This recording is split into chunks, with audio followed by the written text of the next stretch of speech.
years, 20 movies, and 45 hours, Marvel has taken us on a wild intergalactic hunt for the Infinity Stones. And unless you've memorized every post-credit scene, read 80 years of comic books, as well as every nugget of IMDb trivia, you probably can't keep straight who had which Infinity Stone when and why. Allow me to help you. So here is your guide: how Thanos gets all 6 Infinity Stones in under 10 minutes. And the clock starts right now, so let's hit it.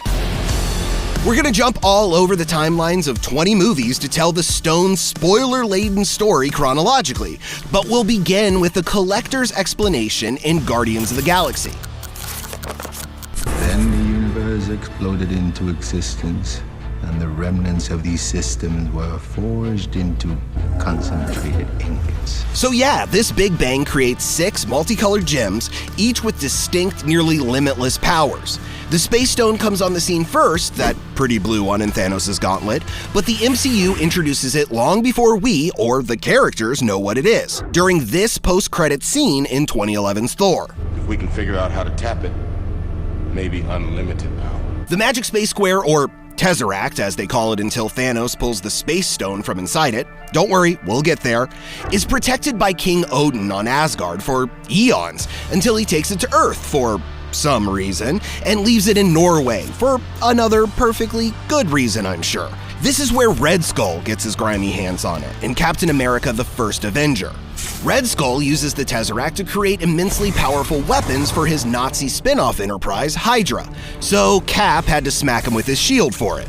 Yeah, he loves that move. During their climactic plane fight, the Tesseract burns a hole through Red Skull's floor and falls into the ocean. And while Cap takes his ice nap, Iron Man's dad fishes it out and begins doing tests on it, because science guys can't get enough of their all-powerful mystery cubes. Write that down. When Mr. and Mrs. Iron Man's parents are assassinated by Bucky, when he's the brainwashed and unwashed Winter Soldier, the cube goes back to Nick Fury and S.H.I.E.L.D. until Dr. Eric Selvig is asked to check it out. Selvig is Jane Foster's scientist boss, and Jane is Thor's scientist girlfriend. Lots of scientists in this Norse god comic. Anyway, back to that scene where Fury shows up with the briefcase. So Selvig's mind is being controlled by Loki, that little stinker, and thus the events of the first Avengers movie unfold as a mad dash quest for control of the Tesseract/Space Stone. You will have your war as Guardian. Loki knows he won't be able to just stroll in and yoink the Tesseract, so the Other, who is essentially Thanos' executive assistant, gives Loki this scepter, which can shoot energy blasts and control minds because it is powered by the Mind Stone. Sorry, getting ahead of myself, because we didn't know that yet, and Thanos may have not known it either, because if he had, he probably wouldn't have handed over one of his Infinity Stones to a doofus like Loki. I have been falling for 30 minutes! You can handle it from here. Loki's surprise attack prompts the Avengers to assemble for the first time in 2012's The Avengers, even though they didn't really have anything to avenge quite yet. So it takes 2 Iron Man movies, 1 Thor, 1 Captain America, and an Incredible Hulk with a different Bruce Banner to get to this point. But now, the Infinity Stone storyline really begins to cook. Luckily for Loki, the Avengers are so busy fighting each other that he has time to use the Tesseract/Space Stone to open a portal to another dimension to allow the Chitauri Death Troops through. But Iron Man nukes their mothership, and Black Widow closes the hole with the scepter. Loki loses, and the new, improved, but still incredible Hulk does this to his face.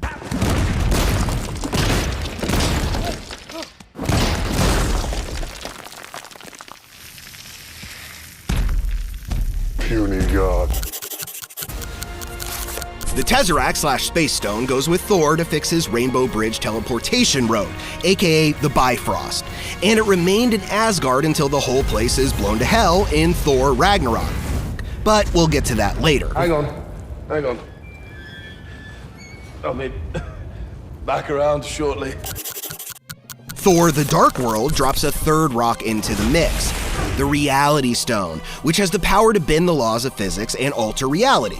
The Dark Elves liquefy the stone into a weapon called the Ether, in an attempt to plunge reality into darkness during the Convergence when all 9 realms align every 5,000 years. Okay, that sounds confusing, but they're dark elves. They want everyone else in darkness, and the movie's called The Dark World. You get the gist. Simple. Any questions? But Jane Foster gets infested with the ether instead, so Thor and Jane have to explode all the dark elves to stop their evil plan. Okay, here is where we met the Collector, that guy who first explained the stones to the Guardians and to, well, the rest of us. Thor's fellow Asgardians leave the Ether/Reality Stone at the Collector's intergalactic storage unit on Nowhere because they worry about having 2 Infinity Stones in one realm since the Tesseract/Space Stone is held in Odin's vault. 1 down. 5 to go. While Cap gets an old friend reacquainted with his fists, the Guardians tango with Ronan the Accuser for control of the Power Stone. Dance off, bro. Me and you. This purple Power Stone can level everybody and everything, and just touching it will implode most beings. So Star-Lord has to play a long game of hot potato to get the stone from Ronan. The Guardians ditch the Power Stone with the Nova Corps on Xandar, and everyone sleeps peacefully knowing that they won't be disintegrated. Yet. That's actually murder. One of the worst crimes of all, so... Back on Earth, the scepter returns when it falls into the hands of Hydra in Avengers Age of Ultron. They use the scepter/Mind Stone to perform human experiments and create the enhanced, because Disney can't say mutant until they buy X-Men and/or Fox, so enhanced twins known as Quicksilver and Scarlet Witch. You didn't see that coming?